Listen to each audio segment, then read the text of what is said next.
Okay, so this is what most soldering setups look like. Tools everywhere, cables tangled up with more cables, flux somewhere under there, bulky helping hands, just a complete mess. You spend half your time setting up and half your time finding stuff. As makers and builders, we were frustrated by this for a long time. And eventually we just thought, why don't we just fix it ourselves? So we did. This is SOLDR.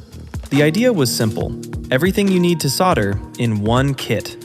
Modular, open source, and compact enough to take anywhere. Inside, you get a soldering iron, fan and light, 4 helping hands, solder and braid spool, cable spool, wire stripper, flush cutter, and much more. Everything in one place, with a home for each tool. We're a small startup from Sweden, and we believe in a world that builds, that repairs instead of replaces, that creates instead of consumes.